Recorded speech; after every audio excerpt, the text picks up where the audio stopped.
மாருதி அங்கிருந்த காவல் கோபுரத்தை இடித்து தரைமட்டமாக்கிக் கொண்டிருந்தார். அவருடைய சிம்மநாதத்தால் பட்சிகள் பயங்கரமாக கத்தின.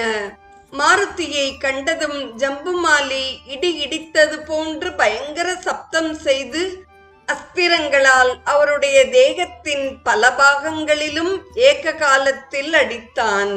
உடல் எங்கும் பானங்கள் தைத்திருக்க ஜம்புமாலியை பார்த்து சீறிய மாருதி வெறிகொண்ட பிராணியைப் போல் உடல் சிலிர்த்தார்.